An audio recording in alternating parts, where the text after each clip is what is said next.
Hi guys! So we're halfway through September now, and I probably should have made this video a couple of weeks ago, but I didn't. I still have lots of project plans for fall, so I wanted to make this video so that you guys can get inspired and also so that I can sort of hold myself to what I say I'm gonna do. If you're new here, my name is Bella and I knit and crochet, but I also spin my own yarn, and I'm planning on getting into dyeing soon as well. So lots of crafty things happening on this channel. If that interests you at all, I would definitely recommend you subscribe. You can also follow me over on Instagram at jinspun. I post a lot over there. Otherwise, your subscribe is very much appreciated, and I hope you guys enjoy this video.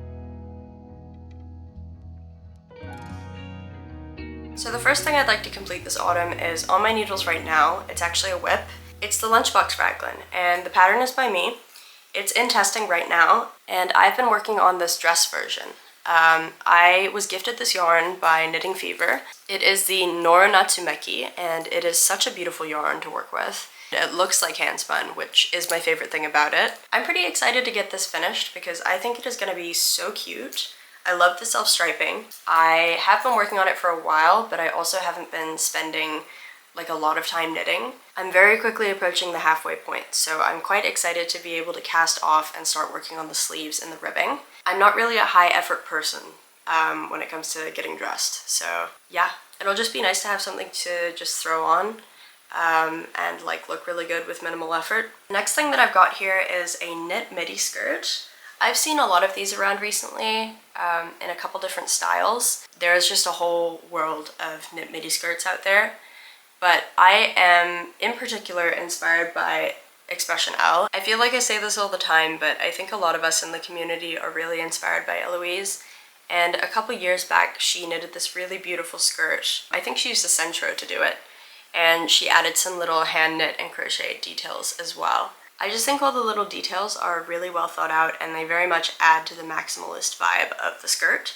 Obviously mine is going to come out a little bit different, but I really wanted to acknowledge Eloise's influence here. These are some of the colors that I'm going to be using for my skirt. I may buy or spin some more yarn to go with because I'm not sure that I have enough. Some of them are hand dyed, others are hand spun, and this one is another one gifted by Knitting Fever. So the next thing on my list of things to knit is a cardigan, and I've never knitted myself a cardigan, so I really want to try that this year. Specifically, I'd really like to knit myself a Wavy Cardi by Silly Hands. Sarah has a YouTube channel as well if you're interested in checking that out. Ever since I saw this design, I've been completely obsessed with it, and I want to make one for Oscar as well.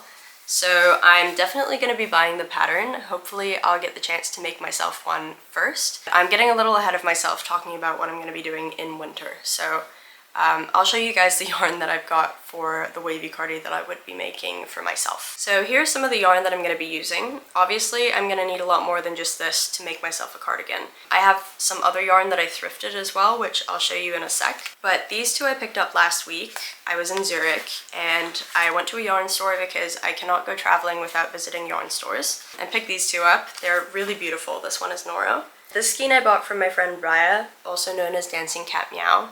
They make the most beautiful yarn, and I've been holding on to this for a couple of months now because I wasn't sure what I wanted to use it for. Now that I have a pattern in mind and I've gathered it together with some other cool yarn, I'm very excited to start knitting with it. This is the other yarn that I think I want to use for this project. This is all thrifted. Okay, Siggy break. Okay, I'm back, and now we can talk about crochet. So the first thing on my list are the Rio Mini shorts by Earth by Mork. I have been eyeing up this pattern for a while because I do really like wearing shorts in autumn, especially with tights underneath. And I just thought that since I've already tried knitting mini shorts, I should try crocheting them as well. So I'm probably gonna buy this pattern. I haven't decided what color I'm gonna make them. In the photo you can see they're striped, but I may just do them one solid color because I'd like them to be quite versatile and to be able to wear them with lots of different things. But what I do know is that I will have to be making some adjustments to the pattern because I have a big ass, and in Ava P's YouTube video, she talks about how she had to make some adjustments to the pattern to accommodate for her butt as well. I noticed this problem with my knit shorts where the back wasn't long enough to match the front, and that does bother me a little bit. I'll be using Ava P's video to figure out how to do that. The second and last crochet item on my list is the star sweater. Now this is something that I made for Oscar at Christmas last year. I'm gonna insert a photo of it here, but basically I made these star granny squares for the arms, and then I just crocheted like a little vest thing. And I am constantly jealous of Oscar because I think it's like one of the coolest things I've ever made. I would love to be able to wear it, but the sleeves are just way too long for me. I could probably just write down the instructions while I make the second one for myself. So I don't know, pattern coming soon. I haven't really decided, but if I do get the time, I would love to make myself one of these. Okay, now we're gonna talk about sewing.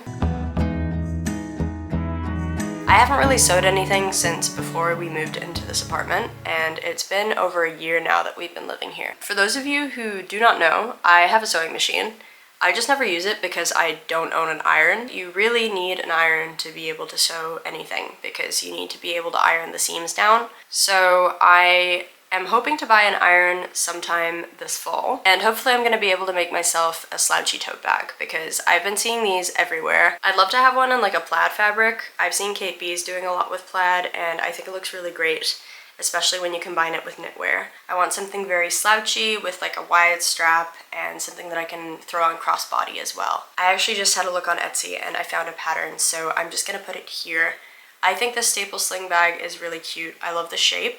And I just think it's so like classic looking, very elegant, but also not too fancy. Okay, now we get to my favorite part of the video, which is talking about my spinning and dyeing plans for this autumn. I have a lot of them, so buckle in. Okay, so the first thing I've written here is that I'm going to be gearing up for a late autumn, early winter drop. Now, I'm going to be trying to capture a very specific vibe with the yarns that I'm spinning and dyeing for this drop. I'm not really sure what to call that vibe at this stage. I have a lot of inspo pictures. I've been very interested in incorporating pastels into my work because I do tend to go for those very loud, bright, jewel-toned colors. And I just think that adding pastels and maybe some more muted browns could bring some depth to my work. So I've been trying to do that. I'm going to be doing funky textured spins as usual. I really enjoy spinning with locks, and I bought a bunch of locks recently, so I'm probably going to be lock spinning as well. I've got like 150 grams worth, so I could probably spin up some like 20 to 30 gram mini skeins of just lock spun yarn. I also wrote that I want to get better at plying on the wheel. I did ply some yarn recently when I spun that yarn for my husband's great aunt to take with us to Foon, and it came out pretty good, so maybe I just need to give plying another shot. Maybe I just need to be treadling a little bit slower. Probably there's going to be a couple plied yarns in the drop. I bought like 200 grams worth of silk noil to dye myself because I'm running out of my favorite silks and I would love to be able to customize the colors that I have. So I'm probably going to be getting up to some dyeing within the next couple of weeks, which is very exciting because it's something that I have thought about for a long time. And now I have everything all together in one place and I can actually do it. So I'm just very excited to start on my dyeing journey. I think that about wraps things up. I hope you guys enjoyed listening to me talk. I talked a lot, and that is just how these sorts of videos tend to go. But hopefully it was inspiring for you guys, and I don't know, I feel like it was nice for me to talk about some of these things and to put it out there so that they hopefully get done. I would really love it if you guys liked this video and left a comment telling me what you're excited to work on this autumn. I am going to be so busy getting all of this stuff done, but I'm very excited to start on some new projects. Okay, I hope you have a great week and I'll see you in the next one. Bye!